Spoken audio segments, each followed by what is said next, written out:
Hello everyone, welcome back to Dugout Daily. I'm Charlie and today we have another video.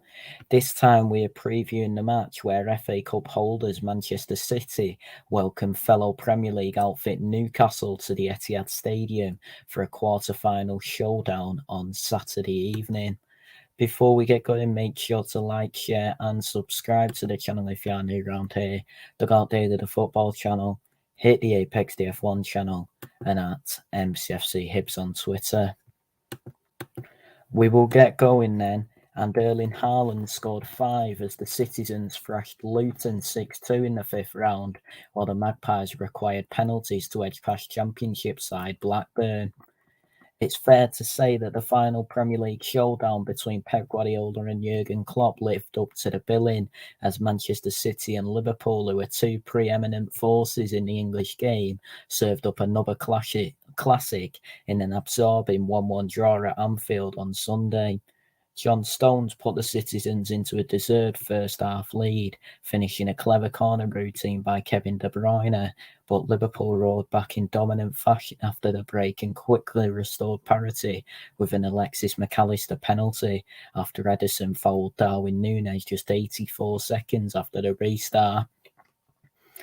Both teams had chances to claim an important win, particularly Liverpool, but the spoils were eventually shared and leaves the title race wide open, with new leaders Arsenal and second place Liverpool only separated by goal difference at the summit, as Manchester City sit a point further back in third with 10 games to play.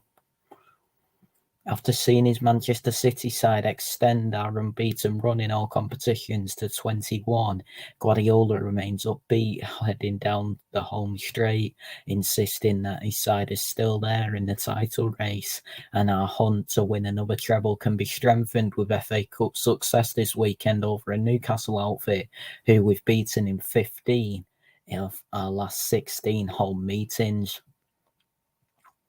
Since the start of last season, Manchester City have won each of our last 9 FA Cup ties by an aggregate score of 31-3, and the 6-time winners are bidding to become the first team in the competition's history to reach a 6th successive semi-final.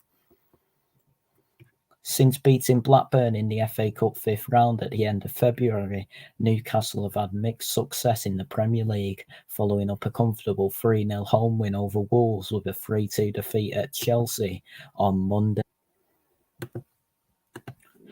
A superb strike from Alexander Isak cancelled out an early opener from Chelsea's Nicholas Jackson, but second-half goals from Cole Palmer and Mikhailo Mudryk, which were aided by sloppy Magpies defending, put the Blues back in control before Jacob Murphy lashed home a venomous consolation on the 90th minute mark. Eddie Howe's side have now suffered 12 Premier League defeats this season, 7 more than they lost in the entirety of the last campaign, and although Newcastle currently sit 10th in the table, their European hopes remain alive for now, as they only sit 3 points behind West Ham in 7th. 69 years have passed since Newcastle last won a major piece of silverware, which was the 1955 FA Cup, while they haven't reached the semi-final stage of the competition since 2005 under former boss Graham Souness, as they lost in the quarter-finals twice since, in 2006 and 2020. Ending their painful trophy drought this season will be a tall order, as they enter Saturday's contest having only won 3 of their last 37 meetings with Manchester City in all competitions. However, 2 of those wins were in cup competitions, including a slender 1-0 home win in the Carabao Cup 3rd round earlier this season. Tottenham Hotspur in the 92-93 season were the last team to eliminate Manchester City from both domestic cups in the same season.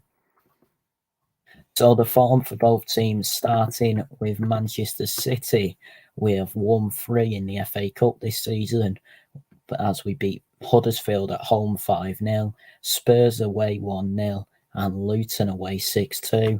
We're unbeaten in our last 6 in all competitions as well, with a 1-0 win over Brentford at home, a 1-0 win away at Bournemouth, a 6-2 win away at Luton, a 3-1 win at home to Manchester United, a 3-1 win at home to Copenhagen, and a 1-1 draw away at Liverpool.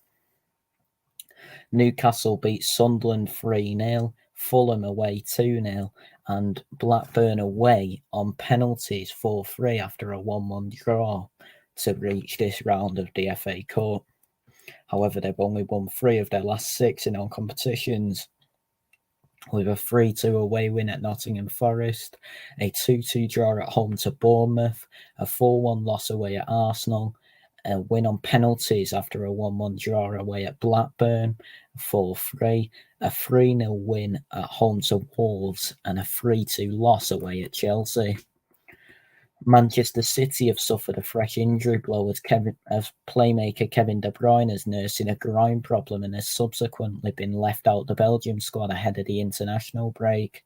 Guardiola has confirmed that De Bruyne will miss Saturday's match along with Ederson, who's facing up to 4 weeks out with a muscle problem sustained when fouling Nunez in last weekend's draw with Liverpool. However, Jack Grealish, who has missed the last 3 games with a groin injury, is back in contention after taking part in training this week, and the Englishman's set to compete with Jeremy Doku and Oscar Bob, the latter of whom scored a superb last-gasp winner in a 3-2 top-flight win at Newcastle in January for a place in the 11.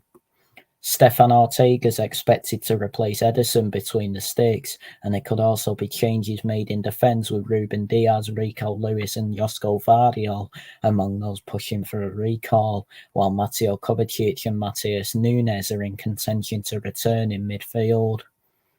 As for Newcastle, Howe is hopeful that winger Anthony Gordon, who received his first senior England call-up this week, is fit to feature after coming off against Chelsea with a knee injury. The 23-year-old has also played down the severity of his issue. Dan Burn was also withdrawn against Chelsea with a knock, but the defender's expected to be available this weekend, although Harvey Barnes, who was left out of the matchday squad last time out, is facing another spell on the sidelines with a hamstring injury and joins Kieran Trippier with a calf injury, Nick Pope with a shoulder injury, Callum Wilson with a pectoral injury, and Joe Linton with a thigh injury in the treatment room. Sandro Tonali, who's suspended, and Joe White, who's cup-tied, are also unavailable. If Gordon's not deemed 100% ready to start, then Murphy could be handed a starting attack alongside Isaac and Miguel Almiron, while Matt Targett, who was recently recovered from a long-term hamstring injury, will battle with Burn for the left-back berth as Valentino Livramento operates at right-back in the absence of Trippier. So the predicted teams then, starting with Manchester City, I've gone with Ortega in goal, Lewis, Diaz, Ake and Vardiol in defence, with Nunes and Kovacic in midfield, Doku, Bob and Grealish behind Haaland in attack. And the predicted team for Newcastle is Dubravka in goal, Livramento, Shah, Botman and Targett as a back four, with Longstaff, Guimarães and Willock in midfield, Almiron, Isaac and Murphy in attack. Taking into account Manchester City's impressive 37-game unbeaten home run, our strong run of form in the FA Cup and our dominant head-to-head record over Newcastle, it's difficult to back against a home win on Saturday. The Magpies can't be written off completely, considering that they've already beaten the Citizens in the Carabao Cup this season and pushed us all the way in a 1-0 Premier League loss at the Etihad back in August. But Guardiola's men should ultimately find a way to breach a leaking Magpies backline en route to securing our place in the semi-finals. So I predict this game will finish Manchester City 3, Newcastle 1. So that is it for this video then. Everybody, thank you all so much for watching. Please like, share and subscribe to the channel if you are new around here. Dugout Daily, the football channel. Hit the Apex DF1 channel and at MCFC Hibs on Twitter. Everybody, thank you all so much for watching and we'll speak to you all soon. Take care and goodbye for now. Cheers everyone.